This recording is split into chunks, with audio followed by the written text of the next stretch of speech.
한국인들이 태국인들을 무시하니까 이렇게 쉽게 정리해고를 하는 거야. 어떻게 평생 일한 직원에게 이럴 수가 있지? 정말 너무한 거 아니야? 한국은 정말 쓰레기 같은 나라야.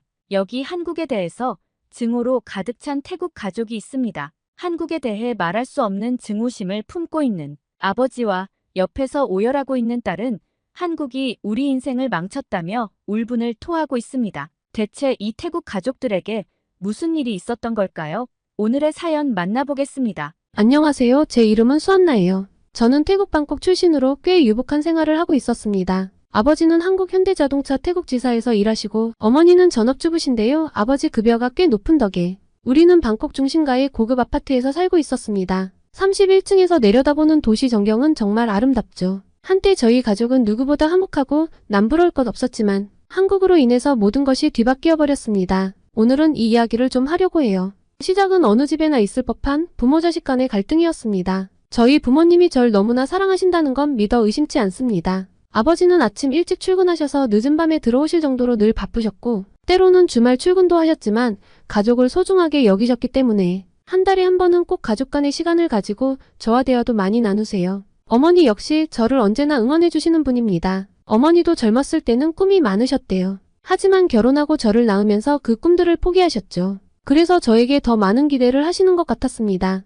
때로는 부담스럽지만 어머니의 사랑을 잘 알기에 저는 누구보다 열심히 공부했죠. 덕분에 저는 어릴 때부터 모범생이었어요. 학교에서는 항상 1등을 놓치지 않았고 태권도, 피아노, 미술 등 다양한 특별활동도 열심히 했죠. 부모님은 저를 자랑스러워하셨어요. 우리 수안나는 뭐든 잘해 이런 말씀을 들을 때마다 기분이 좋았지만 점점 숨이 막혀왔습니다. 하지만 친구들은 속도 모르고 저를 부러워했습니다. 수안나는 완벽해 이런 말을 들을 때마다 웃었지만 속으로는 울고 싶었어요. 왜냐고요? 저도 친구들처럼 평범한 행복을 느끼고 싶었거든요. PC방에서 게임도 하고 친구들과 늦게까지 수다 떨고 연예인 팬클럽 활동도 해보고 싶었죠. 하지만 그런 건 수안나답지 않다고 생각했어요. 그리고 시간이 지나갈수록 그 반항심은 점점 커져갔어요. 이때 저는 처음으로 한국 문화를 접하게 되었습니다. 한국어가 얼마나 예쁘게 들렸나 몰라요. 그래서 저는 몰래 한국어 공부를 하기 시작했어요. 한국어가 너무나 재미있어서 가끔은 숙제를 미루고 몰래 한국 드라마를 보기도 했고 시험 공부 대신 좋아하는 한국 음악을 들으며 춤을 추기도 했죠.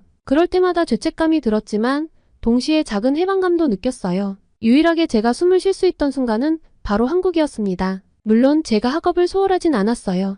그런데 아무래도 집중력이 분산되다 보니 영향이 좀 가긴 했던 것 같습니다. 16살 때 처음으로 시험에서 2등을 한 거예요. 아버지는 크게 실망하셨어요. 수안나, 넌 1등이어야 해. 그래야 좋은 대학에 가고 좋은 직장을 가질 수 있어. 그때 처음으로 반문했어요. 아빠, 제가 정말 원하는 게 그런 거라고 생각하세요? 첫반항이었습니다. 그리고 그 말 한마디가 우리 가족의 평화로운 일상을 깨뜨렸어요. 아버지는 불같이 화를 내셨고 어머니는 눈물을 흘리셨죠. 저는 제 방에 숨어 울었어요. 그날 밤 창밖을 바라보며 생각했어요. 나는 누구지? 정말 이렇게 살아야 하는 걸까? 그 사건 이후로 집 분위기가 많이 어색해졌어요. 아버지는 저에게 더 엄격해지셨고 어머니는 눈치를 보며 저와 아버지 사이에서 중재 역할을 하셨죠. 저는 점점 더 가족들과 대화하는 것이 힘들어졌어요. 그리고 저는 한국에 더 푹 빠지기 시작했습니다. 공부를 아예 안 한 건 아니에요. 하지만 공부하는 틈틈이 제가 좋아하는 것들을 찾아 즐기기 시작했습니다. 처음에는 그저 현실 도피용이었던 것 같아요. 하지만 점점 한국의 문화에 푹 빠지기 시작했습니다. 덕분에 한국어 실력은 기하급수적으로 늘었습니다. 제가 대놓고 공부를 할 수 없었기 때문에 유튜브 영상을 통해 독학으로 한국어를 배우기 시작했는데요. 한글의 과학적인 구조에 놀랐고 존댓말 문화에서 한국의 예의범절을 엿볼 수 있었습니다. 태국은 아이들을 우선시하는데 어른을 우선시하는 것이 생소하긴 했지만 더 옳다고 느껴지기도 했고요. 하지만 이런 변화가 늘 긍정적인 것만은 아니었어요. 부모님은 제가 쓸데없는 것에 시간을 낭비한다고 생각하셨죠. 공부는 제쳐두고 무슨 연예인 타령이냐라는 꾸중을 자주 들었어요. 하지만 저는 포기하지 않았어요. 오히려 한국 문화를 통해 배운 열정과 노력의 가치를 제 삶에 적용하기 시작했습니다. 덕분에 학교에서도 변화가 있었어요. 전에는 그저 성적 좋은 모범생으로만 알려졌다면 이제는 한국 전문가로 불리기 시작했죠. 한국어 실력을 인정받아 학교 안에서 한국 바로 알기 동아리도 운영했거든요. 그리고 이 동아리는 학교에서 엄청난 인기를 끌었습니다. 태국 친구들이 한국 문화에 사로잡히는 것을 보며 저는 이것이 단순한 유행이 아니라는 것을 깨달았어요. 한국 문화 속에는 우리가 공감할 수 있는 가치와 정서가 담겨 있었죠. 노력하는 청춘, 가족의 소중함, 친구와의 우정 등 보편적인 가치들이 한국만의 독특한 방식으로 표현되어 있었으니까 이렇게 빠질 수 있었던 거 아닐까요? 그리고 이 동아리에서 한국의 역사, 정치, 경제에 대해 공부하기 시작하며 한국에 가고 싶다는 생각이 들었습니다. 특히 한국의 경제 발전 과정에 큰 관심이 생겼어요. 전쟁의 폐허에서 선진국으로 도약한 한국의 이야기는 제게 큰 영감을 주었죠. 정말 인상적이었습니다. 우리나라도 한국처럼 발전했으면 하는 바람이 생겼고요. 이런 관심은 제 미래에 대한 생각도 바꿔놓았어요. 한국 기업에 취직해서 태국지사에서 일하고 싶다는 구체적인 목표가 생겼습니다. 물론 이 과정이 쉽지만은 않았어요. 부모님과의 갈등은 여전했고 학교에서도 적응하기 힘들 때가 있었죠. 하지만 이제는 제 안에 작은 불꽃이 타오르고 있다는 걸 느낄 수 있었습니다. 그 불꽃은 앞으로 제가 나아갈 길을 밝혀주는 등대 같은 역할을 해주었어요. 한국어 실력이 늘어감에 따라 저는 더 많은 한국인들과 소통할 수 있게 되었습니다. 온라인 커뮤니티를 통해 한국 친구들을 사귀기 시작했고 그들과 대화를 나누며 한국 문화에 대해 더 깊이 이해할 수 있었죠. 때로는 문화적 차이로 인한 오해도 있었지만 그런 경험들 역시 제가 성장하는 데 도움이 되었어요. 한국 회사에서 일하시는 아버지 덕분에 저는 한국의 비즈니스 문화에 대해서도 알게 되었습니다. 빠른 의사결정, 효율성 중시, 그리고 빨리빨리 문화 등은 처음에는 이해하기 힘들었지만 점차 그 장단점을 파악할 수 있게 되었어요. 이런 경험은 제가 미래에 한국 기업에서 일하고 싶다는 꿈을 갖게 된 계기가 되었죠. 한국 문화에 대한 관심이 커지면서 저는 태국에 있는 한국문화원을 자주 방문하게 되었어요. 그곳에서 열리는 한국어 강좌, 한국 영화 상영회, 한국 전통 문화체험 등 다양한 프로그램에 참여했습니다. 이를 통해 더 많은 한국 문화 애호가들을 만나게 되었고 제 네트워크도 넓어졌어요. 그리고 한국 문화에 대한 열정은 제 일상생활의 많은 부분을 바꿔놓았습니다. 아침에 일어나면 한국 뉴스를 보고 등굣길에는 케이팝을 들으며 점심시간에는 친구들과 한국 도시락을 나눠 먹었어요. 방과 후에는 한국 학원에 가고 저녁에는 한국 드라마를 보며 하루를 마무리했죠. 이런 제 모습을 보며 부모님도 조금씩 변하기 시작하셨어요. 처음에는 반대하셨지만 제가 진심으로 한국 문화를 사랑하고 그것을 통해 성장하는 모습을 보시고는 점차 이해해 주시기 시작했습니다. 어머니는 심지어 저와 함께 한국 요리를 배우기 시작하셨어요. 한국 문화를 통해 저는 제 자신에 대해 더 깊이 이해하게 되었습니다. 완벽해야 한다는 압박감에서 벗어나 저만의 개성과 장점을 발견하게 되었죠. K-팝 아이돌들의 다양한 매력을 보면서 저도 제 안의 여러 모습을 인정하고 사랑하는 법을 배웠어요. 한국 문화는 제게 단순한 취미 이상의 의미를 가지게 되었습니다. 그것은 제 삶의 방향을 바꾸고 새로운 꿈을 꾸게 해준 원동력이 되었죠. 저는 이 열정으로 어떤 어려움이 있더라도 한국 문화를 통해 배운 끈기와 열정으로 극복해 나갈 수 있는 확신이 생겼어요. 그러던 어느 날 제 인생의 전환점이 찾아왔어요. 그날은 평범한 일요일이었죠. 가족과 함께 늦은 아침을 먹고 있을 때 아버지께 전화가 왔어요. 아버지의 표정이 순식간에 어두워지는 걸 보고 뭔가 심상치 않다는 걸 직감했죠. 수았나야, 아빠가 회사에서 나오게 됐어. 아버지의 떨리는 목소리를 듣는 순간 제 세상이 무너지는 것 같았어요. 아버지는 한국 대기업 태국지사에서 20년 넘게 일하셨기 때문이죠. 그동안 우리 가족은 아버지의 안정적인 수입으로 편안한 생활을 해왔습니다. 하지만 갑작스러운 구조조정으로 아버지가 일자리를 잃게 된 거예요. 아버지의 갑작스러운 실직 소식은 우리 가족에게 폭풍우처럼 몰아쳐왔습니다. 그날 저녁 평소와 달리 아버지가 일찍 귀가하셨을 때부터 뭔가 이상한 기운이 감돌았어요. 거실에 모인 우리 가족에게 아버지는 무거운 목소리로 말씀하셨습니다. 오늘 현대자동차에서 해고 통지를 받았다. 그 순간 어머니의 얼굴이 창백해졌고 동생은 어리둥절한 표정을 지었어요. 저는 그저 멍하니 아버지를 바라볼 수밖에 없었습니다. 아버지는 15년 넘게 현대자동차 태국 법인에서 일해 오셨어요. 태국인으로서 열심히 일한 덕분에 최근에는 관리자로 승진할 예정이었죠. 하지만 최근 한국과 태국 사이의 관계가 악화되면서 상황이 급변했어요. 회사가 태국 시장에서 철수하기로 결정했어. 현지 직원들은 모두 정리해고야. 아버지의 설명을 들으며 가슴이 무너져 내렸습니다. 우리 가족의 미래가 한순간에 불확실해진 거예요. 어머니는 눈물을 참으며 아버지의 손을 꼭 잡으셨고 저는 동생을 안아주며 위로했죠. 다음 날부터 우리 집은 무거운 분위기에 휩싸였어요. 아버지는 매일 새로운 일자리를 찾아 나가셨지만 쉽지 않았습니다. 한국 기업들이 하나둘 태국을 떠나는 상황에서 아버지의 경력을 살릴 만한 자리를 찾기가 힘들었거든요. 한국어와 태국어를 모두 구사할 수 있는 게 장점일 줄 알았는데 오히려 그게 약점이 되어버렸어. 아버지의 한숨 섞인 말씀에 가슴이 아팠습니다. 15년 넘게 쌓아온 경력이 하루아침에 무용지물이 되어버린 현실이 너무나 가혹하게 느껴졌어요. 우리 가족뿐만 아니라 다른 태국인 직원들도 비슷한 처지에 놓였다고 해요. 한국 기업들의 철수로 많은 태국인들이 일자리를 잃었고 일부는 좌천되기도 했대요. 이로 인해 한국과 한국인들에 대한 분노와 실망감이 커져갔습니다. 한국 기업들은 우리를 이용만 하다가 버리는구나. 우리의 노력과 헌신은 아무것도 아닌가 봐. 아버지의 말씀에 저도 모르게 화가 났어요. 그동안 우리가 한국 문화를 좋아하고 한국 기업에서 열심히 일했던 게 무슨 의미가 있었나 싶었죠. SNS에서는 뱅코리아 해시태그가 폭발적으로 늘어났어요. 한국 제품 불매 운동이 시작되었고 한국 관광 보이콧 운동도 벌어졌죠. 저희 학교에서도 한국 문화에 관심 있던 친구들이 하나둘 등을 돌리기 시작했습니다. 수한나, 너 아직도 K-팝 들어? 우리한텐 관심도 없는 나라 문화를 왜 좋아하는 거야? 친구들의 회의적인 말들이 저는 이해가 가기 시작했어요. 그리고 아버지는 실직 이후에도 포기하지 않고 재기를 위해 노력하셨어요. 그러던 중 우리 가족에겐 또 한 차례의 엄청난 시련이 닥칩니다. 어느 날 아버지는 중국인 사업가와 함께 소규모 무역 사업을 시작하겠다며 희망에 부풀어 계셨습니다. 수한나, 이번엔 정말 잘 될 것 같아. 우리 가족이 다시 일어설 수 있을 거야. 아버지 말씀으론 중국인 사업가가 크게 투자를 한다고 해서 큰 포부에 우리 가족 모두 기대에 차 있었습니다. 드디어 우리 가정이 원래대로 돌아가는 순간이 왔구나 싶었어요. 하지만 그 기쁨도 잠시 얼마 지나지 않아 아버지는 그 중국인에게 사기를 당했다는 사실을 알게 되었어요. 그 중국인이 모든 돈을 들고 사라졌어. 그 한마디에 저희 가족은 무너져 내렸습니다. 재기를 위해 모아둔 마지막 자금마저 잃어버린 거예요. 우리 가족의 상황은 정말 낙동강 오리알 신세가 되어버린 거였죠.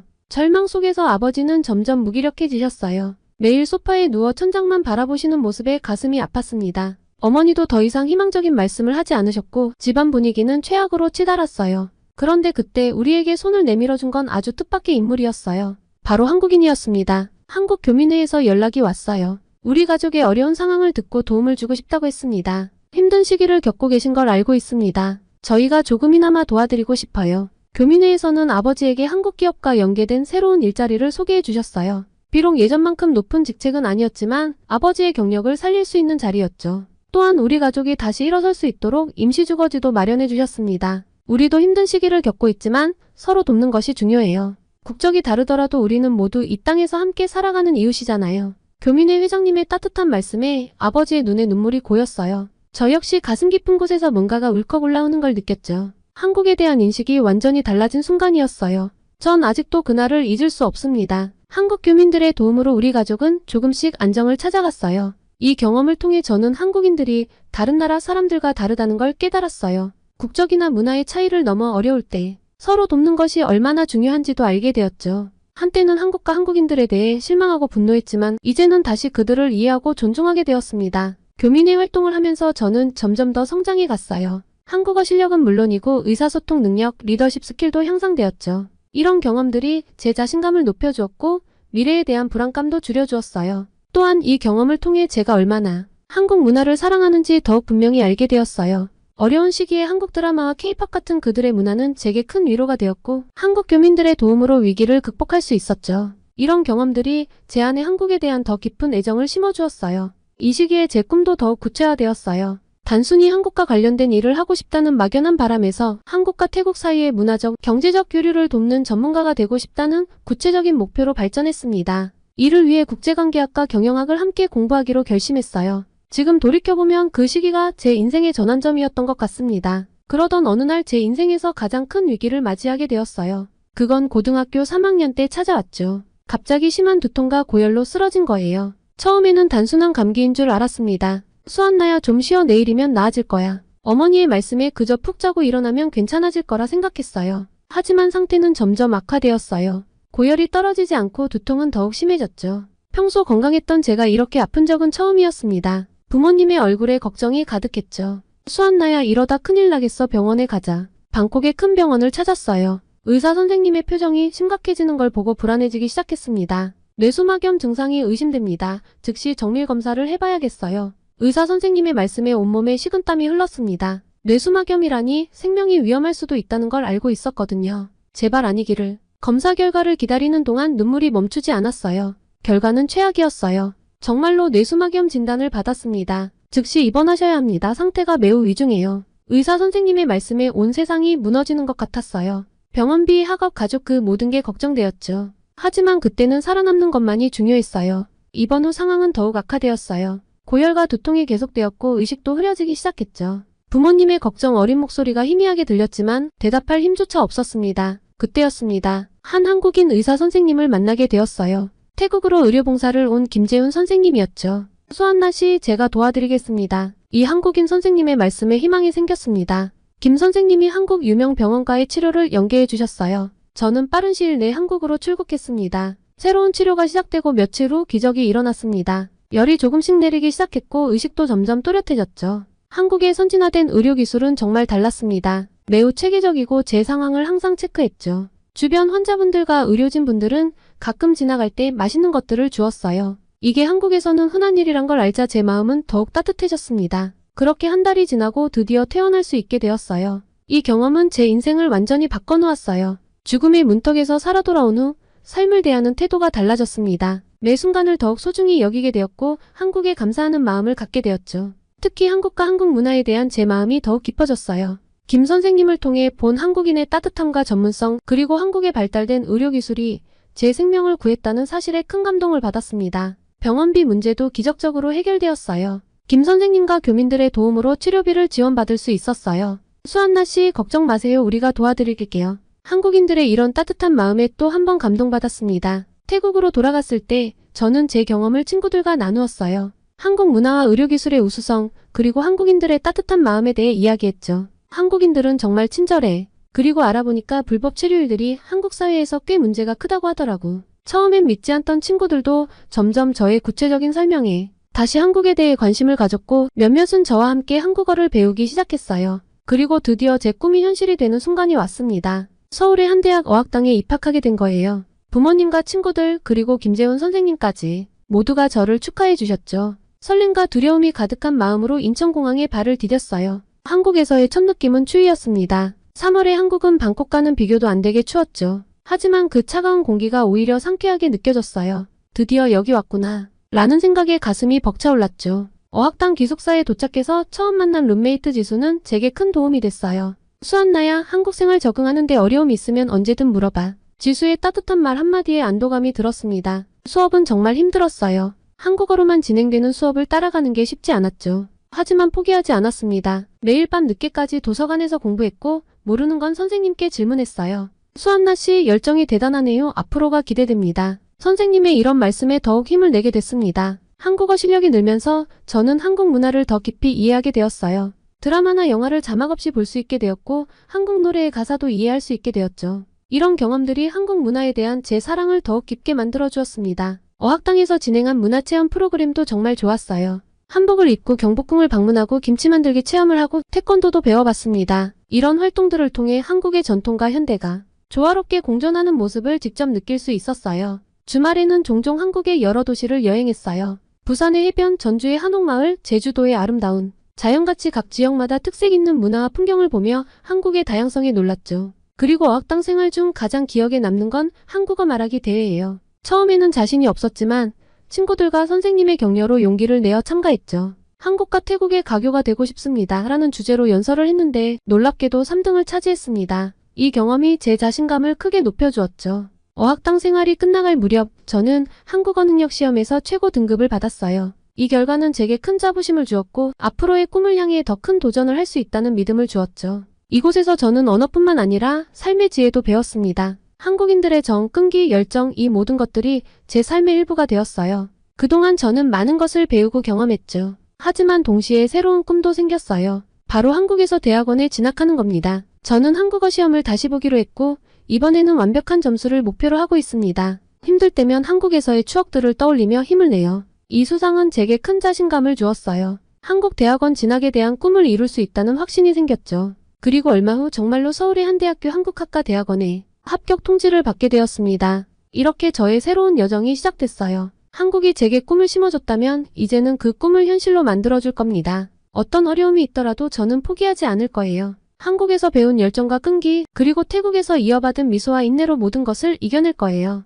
제 이야기는 여기서 끝이 아닙니다. 새로운 시작을 알리는 또 다른 서막일 뿐이죠. 앞으로 어떤 모험이 기다리고 있을지 정말 기대돼요. 언젠가는 꼭 한국과 태국을 더 가깝게 만드는 사람이 되고 싶습니다. 그것이 바로 제가 꿈꾸는 미래이자 제가 그리는 새로운 시작의 모습입니다. 지금까지 저의 이야기를 시청해주셔서 감사합니다. 일본 사람들뿐만이 아니라 영국 사람들까지 이런다고. 대체 왜 다들 한국어에 미쳐 있는 거지? 여기 영국의 언어학 심포지엄에서 그대로 굳어버린 도쿄대 교수가 있습니다. 일본을 휩쓴 한국어의 인기는 어린아이들 위주의 유행이라며 위안을 삼았는데 영국에 도착하자마자 자신이 몰랐던 현실을 깨닫고 엄청난 충격을 받았다고 하는데요. 영국에서 대체 어떤 일이 있었길래 이렇게 놀라고 있을까요? 오늘의 사연 시작합니다. 안녕하세요. 저는 나카무라 유키라고 합니다. 도쿄대학교 언어문화학과에서 일본어학을 담당하고 있죠. 처음에 임용되고 자부심이 정말 가득했지만 요새는 이 자부심에 금이 쩍쩍 가고 있습니다. 저도 그렇게 많은 나이는 아닌데요. 솔직히 말하면 요새 젊은 애들 정말 마음에 안 듭니다. 다들 왜 이러는 건가 싶어요. 제가 왜 이렇게 세게 이야기하냐면 학생들에게 현대 일본어의 변화 양상이라는 주제로 발표 과제를 내주곤 하거든요. 그런데 요새는 예전과 달리 학생들의 발표 내용이 점점 이상해지고 있습니다. 작년에 있었던 타나카군의 발표만 해도 그래요. 참 똑똑한 학생이라 기대가 컸는데 선정한 주제부터 당황스럽더라고요. 안녕하세요, 여러분. 오늘 제가 발표할 주제는 한일 믹서의 유행과 그 영향입니다. 웬 한일 믹서? 언젠가부터 이 수업에서 한국어 언급이 많아졌는데 아예 주제를 한일 믹서로 잡다니 미간이 절로 찌푸려지더군요. 그런데 주제를 말한 순간부터 학생들의 눈빛이 달라지는 걸 보고 당황했습니다. 다들 흥미롭다는 듯이 타나카 군을 주목하고 있었죠. 타나카 군은 계속해서 발표를 이어갔습니다. 요즘 우리 또래들 사이에서 한국어와 일본어를 섞어 쓰는 게 유행이잖아요. 이걸 한일 믹서라고 하는데 생각보다 꽤 체계적으로 만들어진답니다. 제가 이걸 언어학적 관점에서 한번 분석해 보려고 합니다. 그러더니 타나카 군이 칠판에 몇 가지 예시를 적었어요. 알겠다를 아라소데스라고 하는 것처럼 한국어 단어에 일본어 어미를 붙이는 경우가 가장 흔해요. 그리고 귀엽다를 뜻하는 한국어와 일본어를 합쳐서 키오이라는 새로운 단어를 만들기도 하죠. 학생들이 웃으면서 고개를 끄덕이는 게 보였어요. 특히 앞줄에 앉은 사토군의 반응이 인상적이었죠. 그의 눈이 반짝이더니 옆자리의 친구들에게 몸을 기울이며 속삭였어요. 야, 나도 그거 쓰는데. 아라소데스 완전 내 입버릇이야. 주변 학생들도 키득거리며 대답했어요. 맞아, 나도 맨날 쓰지. 근데 마지 대박은 어때? 이것도 자주 쓰던데. 이런 반응을 보고 타나카 군이 학생들에게 질문을 던지더라고요. 여러분, 혹시 이런 표현들을 실제로 많이 사용하고 계신가요? 그 질문에 교실이 갑자기 활기를 띠었어요. 여기저기서 손이 올라가고 목소리가 들려왔죠. 야마모토 군이 먼저 대답했어요. 네, 선생님. 저는 요즘 오빠라고 불리는 게 좋더라고요. 한국 드라마에서 봤는데 뭔가 멋있잖아요. 그 말에 여학생들이 웃으며 동의했고 스즈키 양이 이어 말했어요. 저는 키오이를 자주 써요. 귀엽다는 뜻인데 일본어랑 한국어가 섞인 거라 더 재미있어요. 교실 뒤쪽에서 나카무라 군이 손을 들었어요. 선생님, 저는 친구들이랑 카톡할 때 한글로 이름을 쓰는데 그게 더 쿨해 보여서 좋아요. 미야자키 양도 거들었죠. 맞아요. 저도 인스타 계정 이름을 한글로 바꿨어요. 팔로워가 훨씬 많이 늘었다니까요. 이런 이야기들을 들으니 한일 믹서가 단순한 유행을 넘어 학생들의 일상에 깊숙이 파고들어 있다는 걸 실감했어요.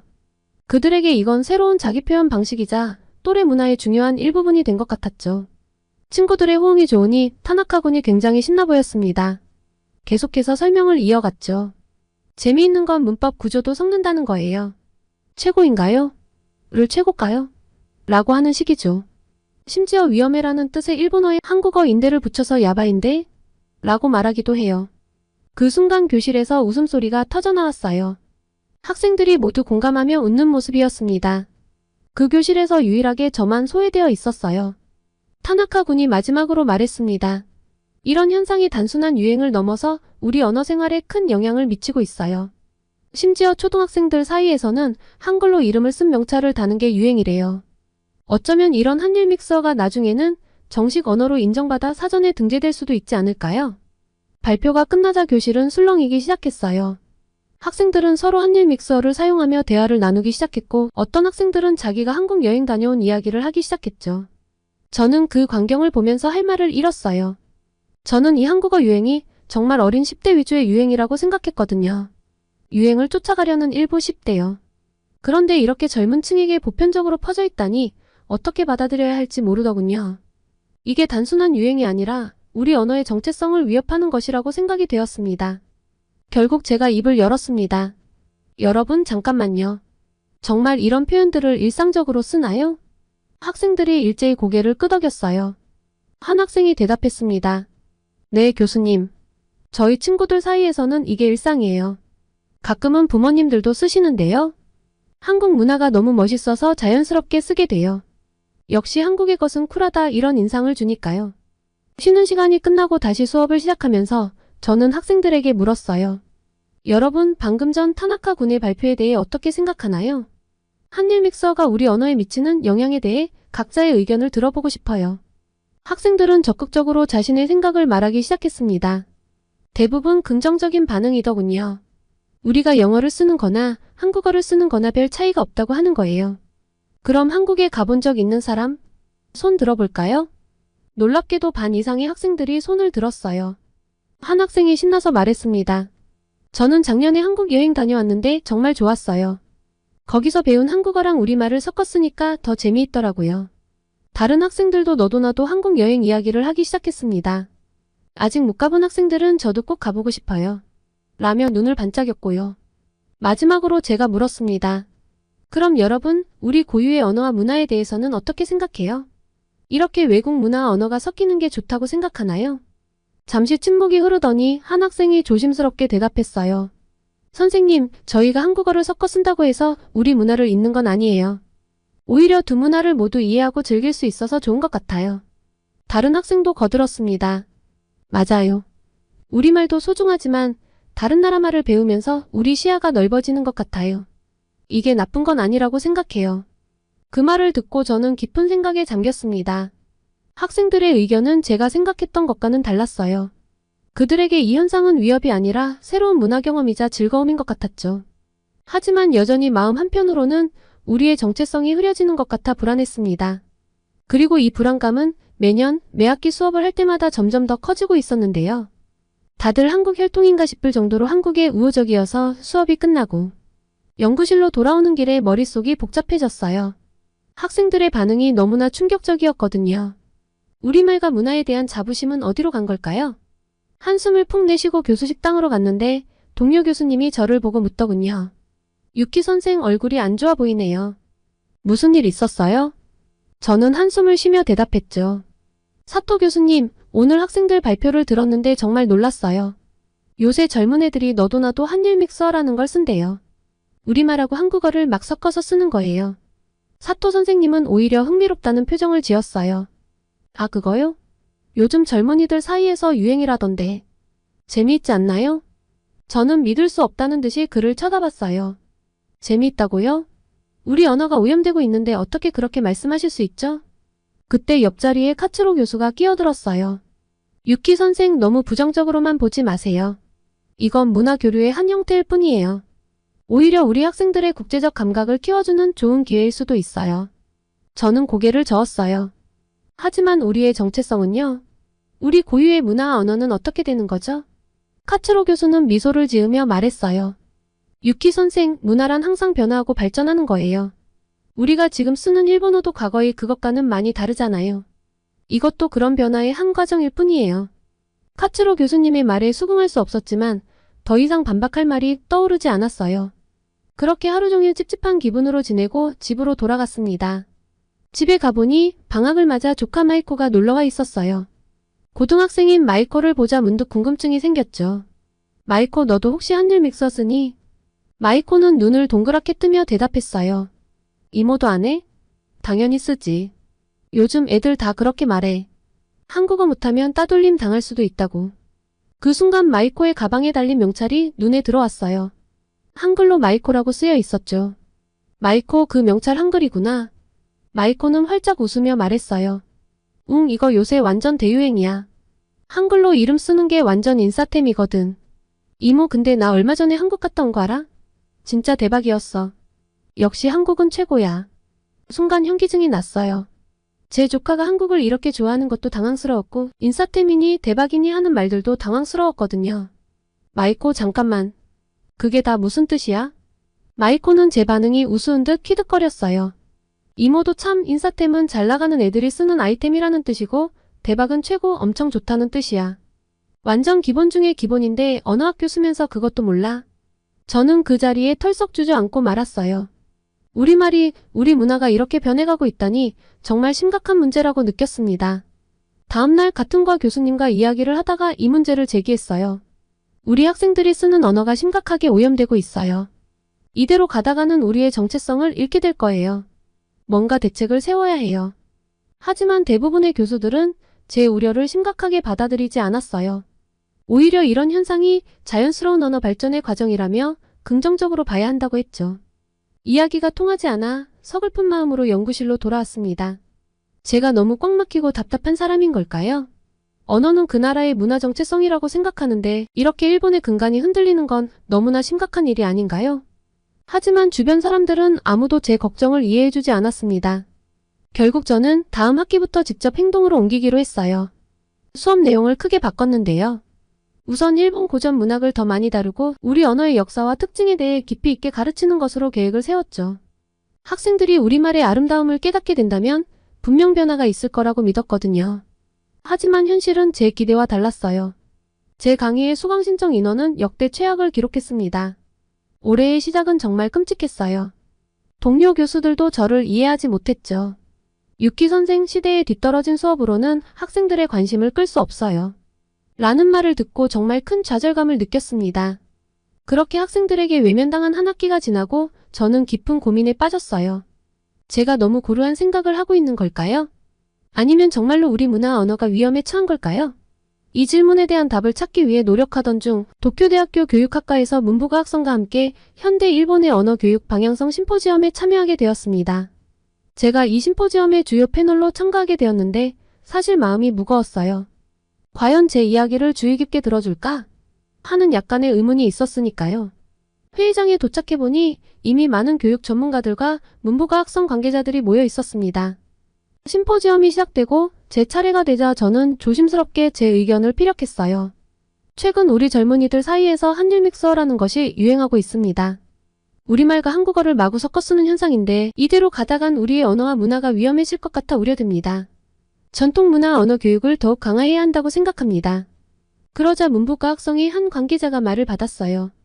나카무라 교수님, 그 문제에 대해서는 저희도 인지하고 있습니다. 하지만 이건 단순한 문제가 아닙니다. 지난 20년간 한류의 영향으로 일본 문화 전반이 변화하고 있어요. 2003년 겨울연가로 시작된 한류가 이제는 제4차 시기에 접어들었고 특히 젊은 세대들은 SNS를 통해 한국의 최신 유행을 실시간으로 접하고 있죠. 이건 단순한 유행이 아니라 하나의 주류 문화로 자리 잡았다고 볼 수 있습니다. 다른 교육학 교수도 의견을 냈어요. 맞습니다. 실제로 지난해 인기 SNS에서 일본 이용자들의 검색어를 분석했더니 한국 패션과 한국 헤어스타일은 물론 한글로 된 해시태그가 100위 안에 들었을 정도예요. 우리가 이 흐름을 막을 수는 없습니다. 저는 놀라움을 감출 수 없었어요. 하지만 그렇다고 우리의 전통을 잃어버려도 되는 걸까요? 그러자 도쿄대의 한 동료 교수가 말했어요. 유키 선생, 전통을 잃는 게 아니라 새로운 문화와 조화를 이루는 거예요. 예를 들어 도쿄의 한인타운인 시노쿠보는 이제 관광명소가 되었어요. 코로나 이전 하루 10만 명이던 방문객이 지금은 80% 수준으로 회복되었고 한인 점포 수는 오히려 늘었답니다. 이건 우리 경제에도 도움이 되고 있어요. 문부가 학성의 다른 관계자도 의견을 보탰습니다. 우리가 할 일은 이 변화를 억누르는 게 아니라 올바른 방향으로 이끄는 거예요. 양국의 문화가 서로 존중받으며 조화롭게 공존할 수 있도록 하는 거죠. 너무 일본의 것에만 집착하면 세계의 흐름을 못 쫓아갈 수 있어요. 저는 점점 고립되는 기분이 들었어요. 모두가 이 변화를 긍정적으로 바라보는 것 같았거든요. 하지만 여전히 제 마음속 걱정은 사라지지 않았습니다. 그렇다면 우리는 어떻게 해야 할까요? 그냥 이대로 두면 되는 건가요? 제가 물었어요. 다른 대학의 언어학 교수가 대답했습니다. 나카무라 선생님, 우리가 할 일은 이 변화를 이해하고 활용하는 거예요. 예를 들어 한일 양국의 언어와 문화를 비교하고 연구하는 과정에서 우리 언어와 문화의 특징을 더 깊이 이해할 수 있을 거예요. 이런 접근이 오히려 우리의 정체성을 강화할 수 있답니다. 심포지엄이 끝나고 나왔을 때 제 마음은 복잡했어요. 제 주장이 시대착오적으로 여겨진 것 같아 속상했죠. 다들 저를 구닥다리 취급하는 것 같아 자존심이 상했어요. 집으로 돌아가는 길 좀 걷고 싶었습니다. 거리를 걸으며 주변을 둘러보니 곳곳에 한글로 된 간판들이 눈에 띄었어요. 한국 음식점, K-팝 굿즈샵, 심지어 한국어 학원 광고까지 이런 광경을 보니 마음이 이상해졌어요. 내가 정말 이렇게 뒤처진 사람인가? 하는 생각에 더욱 우울해졌죠. 한숨을 쉬며 걸어가는데 갑자기 옆 가게에서 흘러나오는 음악이 귀에 들어왔어요. 한국 아이돌 노래였는데 어째서인지 그 경쾌한 리듬이 제 발걸음을 멈추게 했어요. 처음으로 그 음악을 편견 없이 들어보니 나쁘지 않다는 생각이 들었죠. 어쩌면 내가 너무 고집스럽게 생각했나? 하는 의문이 들기 시작했어요. 하지만 여전히 우리의 정체성을 어떻게 지켜나갈 수 있을지에 대한 고민은 남아 있었습니다. 다음날 아침 평소처럼 도쿄대로 출근했어요. 그런데 제 연구실에 도착하자마자 조교가 급하게 저를 찾더라고요. 나카무라 교수님, 영국에서 심포지엄 참석 여부를 회신해달라고 연락이 왔는데요. 국제언어 동향 심포지엄이라고 하네요. 저는 놀라서 초청장을 확인해봤습니다. 옥스퍼드 대학에서 주최하는 국제적인 언어학 심포지엄이었죠. 그리고 거기에 제가 초청된 거예요. 저는 망설임 없이 이 심포지엄에 참가하기로 결심했습니다. 어쩌면 이 기회를 통해 더 넓은 시각을 얻고 우리의 언어와 문화를 지키면서도 세계의 흐름에 발맞출 수 있는 방법을 찾을 수 있지 않을까 싶었거든요. 제가 너무 구닥다리인 건지 아니면 중요한 걸 일본 사람들이 놓치고 있는 건지 확인도 하고 싶었고요. 영국으로 떠날 준비를 하면서 제 마음 한편으로는 기대와 불안이 교차했습니다. 심포지엄 개최 장소인 옥스퍼드 대학에 도착했을 때는 기대감이 좀 더 커졌던 것 같네요. 옥스퍼드 대학의 웅장한 강당에 앉아 있었어요. 그리고 스미스 교수님의 발표가 시작되었습니다. 스미스 교수는 발표를 시작하며 말했습니다. 옥스퍼드 대학이 최근 한국어를 12번째 외국어로 채택했습니다. 이는 단순한 결정이 아닙니다. 한글의 과학성과 우수성 때문입니다. 저는 의아한 표정으로 고개를 들었습니다. 한글이 그렇게 대단한가? 스미스 교수는 계속해서 설명했습니다. 한글은 세계에서 가장 과학적이고 체계적인 문자 중 하나입니다. 자음의 모양이 발음기관을 본떠 만들어졌고 비슷한 소리는 비슷한 모양을 가지고 있죠. 이는 다른 언어에서 찾아보기 힘든 특징입니다. 영국의 저명한 교수가 한국어를 이렇게 높이 평가하다니 좀 질투가 났어요. 저도 그 정도는 알고 있었지만 일본어도 배우기 쉬운 과학적인 문자라고 생각하거든요. 더 놀라운 것은 스미스 교수가 말을 이어갔습니다. 한글의 학습 용이성입니다. 하버드 대학의 한 교수는 1시간만 주어진다면 한글을 읽는 방법을 가르칠 수 있다고 말했습니다. 실제로 영국의 초중고에서 한국어를 가르치는 학교가 급증하고 있어요. 2022년 45개에서 작년에는 68개로 늘었죠. 저는 깊은 생각에 빠졌습니다. 우리 일본에서는 한글 사용을 우려하는데 여기서는 오히려 장려하고 있다니. 대체 왜 이렇게 하는 거지? 스미스 교수는 계속해서 한글의 역사적 중요성에 대해 설명했습니다. 한글 덕분에 한국의 문맹률이 극적으로 감소했습니다. 광복 직후 78%였던 문맹률이 현재는 1% 이내로 떨어졌죠. 유네스코에서도 이를 크게 평가해 세종대 왕상을 제정했습니다. 그의 말에 청중들 사이에서 놀라움의 탄성이 흘러나왔습니다. 스미스 교수는 이어 말했습니다. 이런 급격한 변화는 한글의 과학성과 접근성 덕분입니다. 반면 중국어의 경우를 보면 상황이 많이 다릅니다. 중국어는 3만에서 5만 자의 한자를 사용하는데 이는 학습에 큰 장벽이 됩니다. 스미스 교수는 프로젝터로 중국어 학습의 어려움을 보여주는 도표를 띄웠습니다. 중국 정부도 이 문제를 인식하고 1960년대에 3,500자의 상용 한자를 지정했습니다. 하지만 이마저도 많다고 판단해 다시 1,800자로 줄였죠. 그럼에도 불구하고 컴퓨터 시대가 오면서 새로운 문제가 발생했습니다. 그는 잠시 물을 마시고 계속했습니다. 중국어를 컴퓨터에 입력하려면 핑인이라는 로마자 표기법을 사용해야 합니다. 즉 한자도 알아야 하고 그 한자의 영어 발음도 알아야 하는 거죠. 게다가 중국어의 성조 시스템과 수많은 방언까지 고려하면 언어학습의 복잡성은 더욱 증가합니다. 저는 이 설명을 들으며 우리 일본어의 상황과 비교하고 있었습니다. 우리도 한자를 사용하지만 한글만큼은 아니어도 히라가나와 카타카나 덕분에 상대적으로 학습이 쉬운 편이라는 생각이 들었죠. 스미스 교수는 결론을 내렸습니다. 이런 이유로 현대사회, 특히 IT 시대에서 한글의 효율성이 더욱 부각되고 있습니다. 실제로 한국인, 일본인, 중국인의 메시지 입력 속도를 비교하면 한국인이 가장 빠르다는 결과도 있습니다. 이 말을 들으며 저는 언어의 효율성과 접근성이 한 국가의 발전에 얼마나 큰 영향을 미칠 수 있는지 새삼 깨달았습니다. 동시에 우리 일본어 교육 시스템에 대해서도 다시 한번 생각해 볼 필요가 있겠다는 생각이 들었죠. 이렇게 모든 정보를 듣고 있자니 제 마음속에 복잡한 감정이 일었습니다. 한편으로는 놀라움과 경외심을, 다른 한편으로는 부끄러움을 느꼈죠. 얼마나 편협한 시각으로 한국어를 바라보고 있었는지 깨달았기 때문입니다. 스미스 교수의 마지막 말이 제 마음을 흔들어 놓았습니다. 영국에도 한국어가 엄청나게 침투했는데요. 우리는 보다 열린 시각으로 바라볼 필요가 있다고 생각합니다. 언어는 이제 한 나라의 것이 아닙니다. 전 세계 사람들이 함께 즐기고 사용하는 문화의 일부입니다. 우리는 이런 변화를 두려워하지 말고 오히려 이를 통해 서로의 문화를 이해하고 소통하는 기회로 삼아야 합니다. 그래서 저희 옥스퍼드 대학교의 랭귀지 센터도 한국어를 채택했죠. 그 순간 제 마음속에 새로운 시각이 열렸습니다. 어쩌면 우리가 걱정하는 것처럼 일본의 정체성이 위협받는 게 아니라 오히려 세계와 소통할 수 있는 새로운 기회를 맞이하고 있는 건 아닐까요? 스미스 교수님과 조금 더 이야기를 해보고 싶었습니다. 스미스 교수의 발표가 끝난 후 저는 그에게 다가가 더 자세한 이야기를 나누고 싶다고 말했습니다. 아주 흔쾌히 좋다고 하더군요. 우리는 회의장 근처의 카페로 자리를 옮겼습니다. 스미스 교수님, 옥스퍼드 대학에서 한국어를 채택한 구체적인 과정이 궁금합니다. 스미스 교수는 미소를 지으며 대답했습니다. 우리 옥스퍼드 대학 랭귀지 센터의 12번째 외국어로 한국어가 선정되었다고 했잖아요. 이 센터는 매년 수천 명의 학생, 교직원, 일반인들이 외국어를 배우는 곳입니다. 여기서 한국어를 가르쳐달라는 수요가 정말 많았어요. 그렇군요. 기존에는 어떤 언어들을 가르쳤나요? 주로 프랑스어, 독일어, 스페인어 등 유럽권 언어 8개와 일본어, 중국어, 아랍어였죠.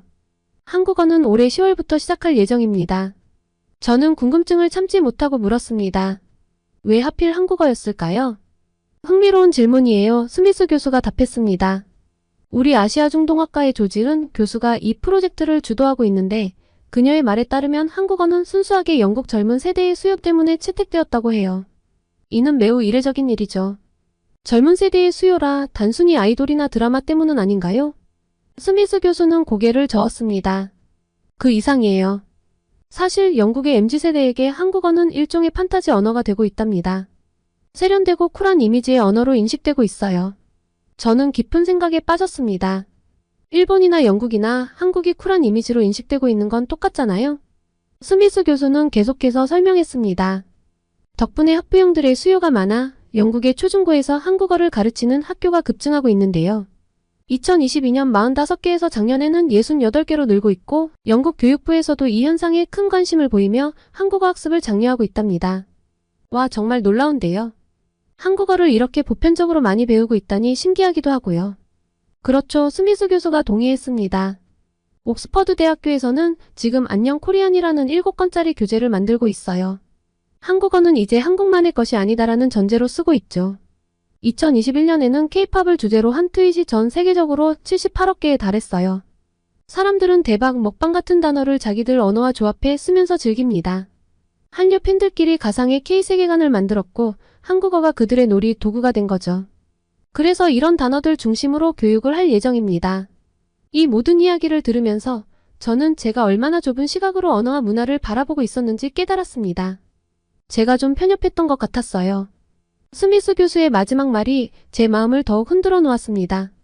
나카무라 교수님, 한류가 시들해져도 한국어는 남을 거예요. 70년대, 80년대의 일본 만화 붐처럼요.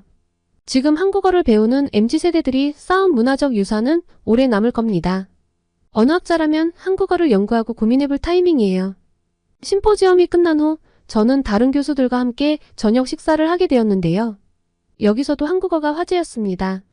테이블에 앉아 독일에서 온 밀러 교수가 말을 꺼냈습니다. 나카무라 교수, 이번 발표들 어떻게 보셨나요? 특히 한글에 대한 내용이 인상적이었어요. 저는 솔직히 답했습니다. 사실 많이 놀랐어요. 한국어에 대해 이렇게 깊이 있게 생각해 본 적이 없거든요. 밀러 교수는 눈을 반짝이며 말했습니다. 오, 유감이네요. 독일의 언어학자들은 한글의 과학성에 굉장히 관심이 많답니다. 24개의 문자로 약 8,000개의 소리를 낼 수 있다니 그 효율성이 믿기지 않아요. 프랑스에서 온 디퐁 교수가 거들었습니다. 맞아요. 게다가 한글은 배우기도 쉽죠. 아침 글자라고 불리는 이유가 있어요. 하루면 기본을 배울 수 있으니까요. 저는 의아해하며 물었습니다. 정말인가요? 우리 일본어는 외국인들이 배울 때 꽤 걸리는데 한국어는 그렇게 빠른가요? 그때 중국에서 온 리 교수가 말을 이었습니다. 맞아요. 사실 우리 중국어나 일본어로 컴퓨터 자판을 치는 것과 한글로 치는 것의 속도 차이가 7배나 난다는 연구 결과를 봤어요. 정보화 시대에 이건 엄청난 장점이죠. 저는 깜짝 놀라 물었습니다. 7배나요? 어떻게 그런 차이가 날 수 있죠? 리 교수는 설명을 이어갔습니다. 우리 중국어의 경우 한자를 입력하려면 먼저 발음을 영어로 입력하고 그 중에서 원하는 한자를 선택해야 해요. 일본어도 비슷하죠. 하지만 한글은 바로 소리나는 대로 입력할 수 있어요. 뒤퐁 교수가 덧붙였습니다. 게다가 한글은 자음과 모음의 조합이 매우 체계적이에요. 영어는 같은 철자도 위치에 따라 발음이 다르지만 한글은 하나의 글자가 하나의 소리만 나죠. 저는 점점 더 흥미를 느끼기 시작했습니다. 그렇군요. 우리 일본어의 가나도 비슷한 원리인데 한자와 함께 쓰다 보니 복잡해지는 것 같아요. 밀러 교수가 말했습니다. 맞아요. 한글의 또 다른 장점은 표현할 수 있는 소리의 다양성이에요. 중국어가 400여 개, 일본어가 300여 개의 음절을 가진 데 비해 한글은 8,000개 이상의 음절을 표현할 수 있대요. 그래서 저는 요새 한국어를 연구하는 재미에 푹 빠져 있답니다. 이 모든 이야기를 들으면서 제가 얼마나 좁은 시각으로 언어를 바라보고 있었는지 깨달았어요. 한글은 단순히 다른 나라의 문자가 아니라 정말 뛰어난 과학적 체계를 가진 언어였던 거예요. 옥스퍼드에서의 심포지엄이 끝나고 일본으로 돌아오는 비행기 안에서 저는 깊은 생각에 잠겼어요. 영국에서의 경험은 제 시각을 완전히 바꿔놓았거든요. 특히 한국어의 저력과 과학성, 그리고 그것이 어떻게 세계화되고 있는지를 직접 목격한 것은 정말 충격적이었습니다. 도쿄에 도착했을 때 저는 이미 머릿속으로 새로운 계획을 세우고 있었어요. 제 수업 방식을 혁신적으로 바꿔야겠다고 결심했거든요. 더 이상 단순히 전통적인 일본어만을 고집할 게 아니라 현대의 언어 트렌드를 수용하면서도 일본어의 가치를 재조명하는 새로운 교육 방식이 필요하다고 생각했습니다. 다음 날 출근하자마자 저는 학과장님을 찾아갔어요. 학과장님, 제가 새로운 강의를 개설하고 싶습니다. 현대 일본어와 글로벌 언어 트렌드라는 제목으로요. 학과장님은 의아한 표정을 지으셨어요. 유키 선생, 당신이 그런 제안을 하다니 놀랍네요. 어떤 내용인가요? 저는 설명을 이어갔습니다. 최근 우리나라 젊은이들 사이에서 유행하는 한일 믹스어를 포함해 현대 언어 트렌드를 분석하고 이해하는 수업이에요. 동시에 이를 통해 일본어의 고유한 가치와 특징을 재조명하고자 합니다. 학과장님은 잠시 생각에 잠기더니 말씀하셨어요. 흥미로운 제안이네요. 하지만 이전에는 이런 변화에 반대하지 않았나요? 저는 고개를 끄덕였어요. 네, 맞습니다. 하지만 영국에서의 경험을 통해 제 생각이 바뀌었어요. 우리가 변화를 두려워하기보다는 이해하고 활용해야 한다는 걸 깨달았습니다. 다행히 학과장님께서 제 제안을 받아들이셨고 저는 곧바로 새로운 강의 준비에 착수했어요. 이제 올해 2학기에 제 강의가 첫 선을 보일 예정입니다. 이제 곧 다가올 수강 신청 기간이 저를 설레게 하면서도 동시에 불안하게 만들고 있어요. 새로운 수업 방식이 학생들에게 어떻게 받아들여질지, 과연 많은 학생들이 관심을 가질지 정말 궁금합니다. 그런데 잘 될 것 같아요. 우리 조교 친구와 이야기를 나눠봤는데 아주 긍정적인 이야기를 전하더라고요. 선생님, 이번 수업에 대해 학생들 사이에서 꽤 화제가 되고 있어요. SNS에서 이 수업에 대한 글을 몇 개 봤는데 반응이 꽤 있던데요. 그래? 어떤 반응들이었어? 제가 궁금해서 물었습니다. 다들 흥미롭다고 해요. 특히 한국어와 관련해서 깊게 파고드는 것들이 흥미롭다고 하더라고요. 한 번도 제 수업이 SNS에서 언급된 적이 없어 조금 당황스럽긴 했는데요. 조교의 말을 들으니 약간 기대가 되었어요. 최소한 학생들 사이에서 관심을 받고 있다는 것은 긍정적인 신호 아닐까요? 선생님, 제 생각에는 걱정하지 않으셔도 될 것 같아요. 조교가 덧붙였습니다. 요즘 학생들은 새로운 것에 대한 호기심이 많거든요. 이런 혁신적인 수업이 인기 있을 거예요. 조교의 말에 조금은 안심이 되었지만 여전히 수강 신청 결과가 궁금해요. 과연 몇 명의 학생이 이 수업을 선택할까요? 강의실이 가득 찰까요? 아니면 소수의 학생들만 관심을 가질까요? 수강 신청 시작일이 다가올수록 제 마음은 점점 더 초조해져 갑니다. 하지만 동시에 이 도전이 가져올 새로운 가능성에 대한 기대감도 커지고 있어요. 이 수업이 학생들에게 일본어와 세계 언어에 대한 새로운 시각을 제공할 수 있기를, 그리고 그들의 호기심과 열정을 자극할 수 있기를 진심으로 바랍니다. 수강 신청 결과가 어떻게 나오든 이 과정 자체가 우리 학과와 제 자신에게 중요한 학습의 기회가 될 거라고 믿어요. 학생들의 관심사와 요구를 더 잘 이해하고 그에 맞춰 우리의 교육 방식을 발전시킬 수 있을 테니까요. 이제 정말 얼마 남지 않았네요. 수강 신청이 시작되는 그 순간 제 심장은 아마도 쿵쾅거릴 것 같아요. 하지만 그 결과가 어떻든 이것이 새로운 시작이 될 거라는 걸 알고 있습니다. 일본어 교육의 새로운 장을 열 수 있기를 진심으로 희망해 봅니다. 한국어 연구도 꾸준히 해볼 생각인데요. 한국에서도 언어학 교류를 이어나갈 예정이라 한국에 조만간 방문할 것 같아요. 한국에 가게 되면 또 메일을 보내보겠습니다. 오늘의 사연 재미있게 들으셨나요? 오늘의 사연이 마음에 드셨다면 구독과 좋아요를 눌러주세요. 여러분의 구독과 좋아요는 계속해서 좋은 사연을 소개할 수 있는 힘이 됩니다. 이상 감동저장소였습니다.